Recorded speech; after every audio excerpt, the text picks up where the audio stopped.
This is the story of the Golden Goose. Once upon a time, there was a man who had a wife and 3 sons. They all lived in a cottage on the edge of a forest. The youngest son was called Simpleton, and everyone laughed at him because he wasn't as clever as his brothers. One day, the oldest son had to go into the forest to cut firewood. It would take a long time, so his mother gave him a cake and a bottle of wine for his midday meal.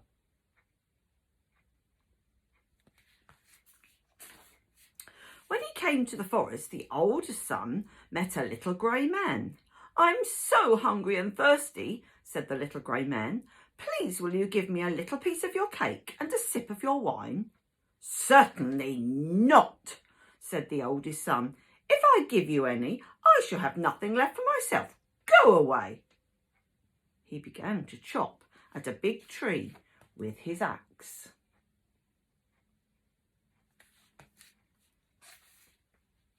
Soon the axe slipped and cut his arm, and he had to go home to have it bandaged.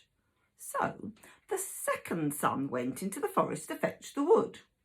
His mother gave him a cake and a bottle of wine for his midday meal, just as she had given his brother. Once again, the little grey man appeared and asked for a piece of cake and a sip of wine.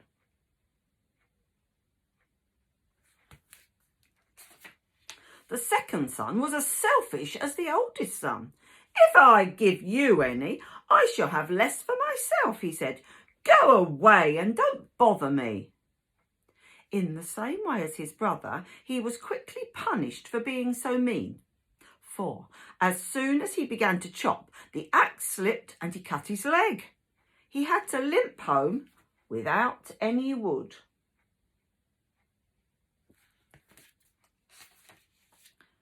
"Father," said Simpleton, "why not let me go and cut the wood?" "Oh, no," said his father. "You know nothing about using an axe or working in the forest. Both your older brothers have hurt themselves. It would be asking for trouble to let you go as well." "Please, father, let me go," said Simpleton. "I'm sure I could do it." At last his father said he could go, and Simpleton set off. All he could take with him was some stale bread and a bottle of sour beer. There was no cake or wine left in the house.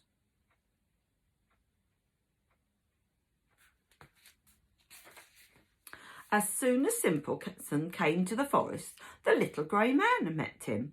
"I'm so hungry and thirsty," he said. "Please, will you give me a piece of your cake and a sip of your wine?" "I'm sorry," said Simpleton. "There's only stale bread and sour beer. You may share those with me if you wish."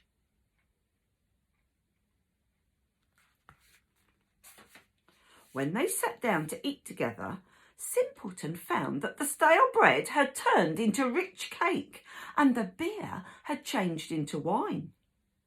After they had eaten, the little grey man said, "As you've shared your meal with me so willingly, I will reward you." He pointed to one of the trees. "Chop that tree there," he said, "and you'll find something that will bring you good luck."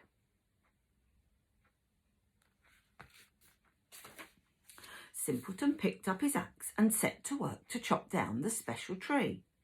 When it fell, he saw, sitting amongst the roots, a beautiful golden goose. It had feathers of purest gold. Simpleton picked up the goose very carefully. Then, instead of going home, he set out for a nearby inn to stay for the night. Before he went to bed himself, he put the goose safely to bed in a barn.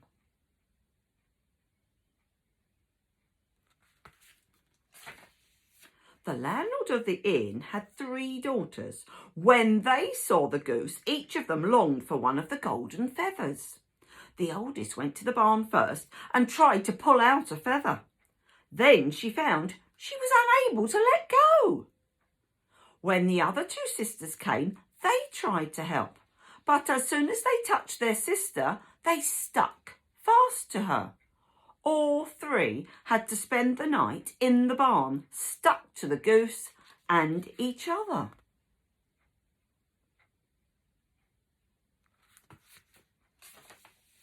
The next morning, Simpleton came in, tucked the goose under his arm and set out. He didn't seem to notice the three girls who were still unable to let go of the bird or each other. They had to follow him. They were still tripping and stumbling along after Simpleton when they met a priest. He told them it was naughty to run after Simpleton like that and tried to stop them. But he too became firmly fixed and had to go with them.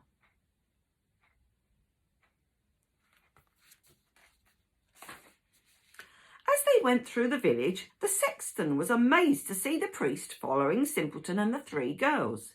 He called out to the priest, "Don't forget you have a christening this afternoon," and he caught at the sleeve of the priest's coat. Then he too stuck fast and had to follow the others.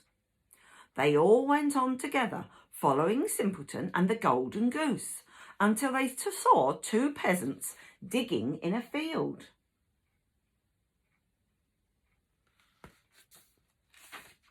"Help us!" shouted the priest and the sexton together.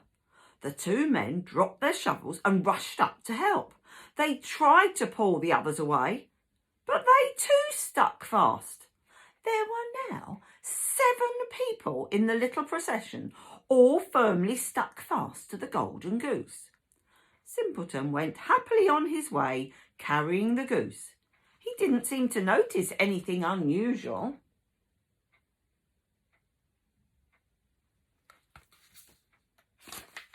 Simpleton wasn't sure where he was going. He just kept on walking, his lucky goose tucked safely under his arm. Over hill and dale, across fields and moors he went with his goose.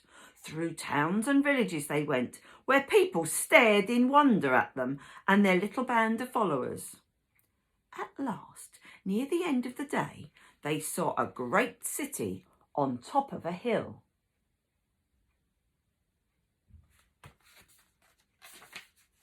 Simpleton decided to go to the city, and the little procession, of course, had to go with him. Now, in this city reigned a king with one daughter. This princess was so serious that she never laughed, and because of this, the whole city was sad and gloomy. The king was very worried about his daughter. He declared that whoever made her laugh could marry her and become a prince.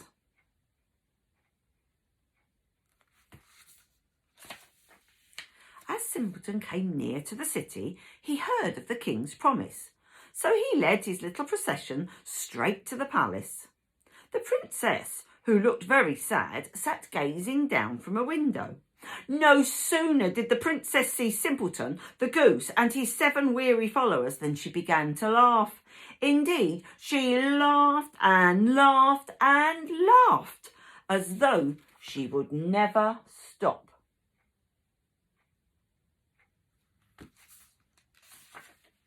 The laughter of the princess broke the magic spell that had held the followers fast to the Golden Goose. They at once set out on their way home. Simpleton, still clutching the Golden Goose, went straight to the king and asked for his reward, the princess as his bride.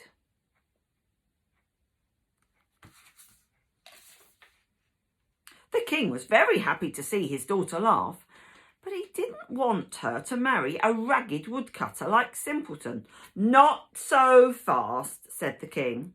"First, you must bring me a man who can drink all the wine in my cellar."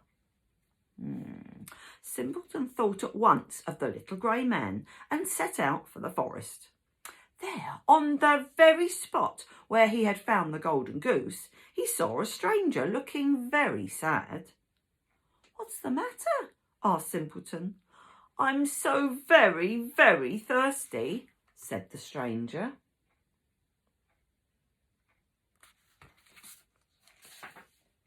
"I think I can help you," said Simpleton.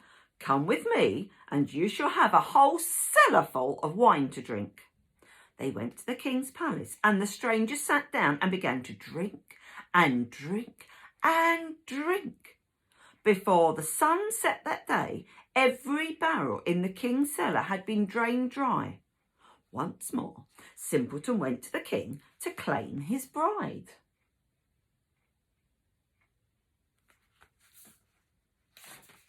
No, said the king, who still did not want his daughter to marry this simple boy. Now you must bring me a man who can eat a whole mountain of bread in one day. Wasting no time, Simpleton went straight back to the same place in the forest. This time he found a man complaining bitterly that he was very, very hungry, even though he had already eaten an ovenful of loaves.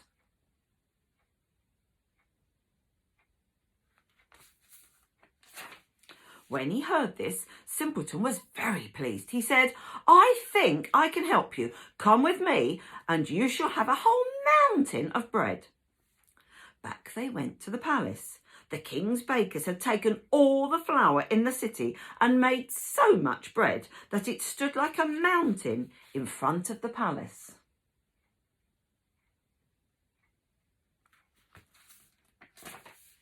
The man from the forest did not wait to be given a chair or even a plate. He began to eat, still standing up. He ate steadily, one loaf after another, while the people of the city gathered to stare and marvel at his appetite. Sure enough, as the sun began to set, he finished the last crumbs, said, "Thank you," to Simpleton, and vanished.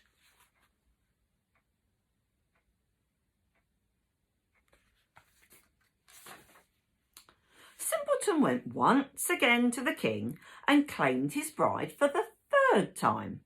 Once again, the king refused. This time he said, "You must bring me a ship which can sail over both land and sea. Only then will I give you my daughter." Yet again, Simpleton set out for the forest. This time met the little grey man with whom he had shared his food.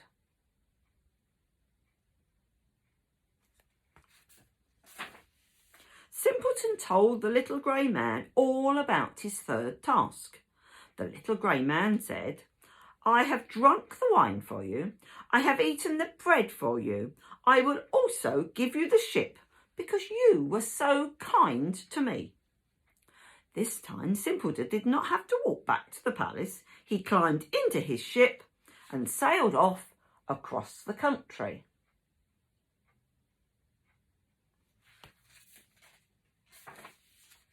When the beautiful ship sailed up to the palace, the king told Simpleton that he and the princess could be married straight away. Simpleton became a very good prince, and they were both very happy.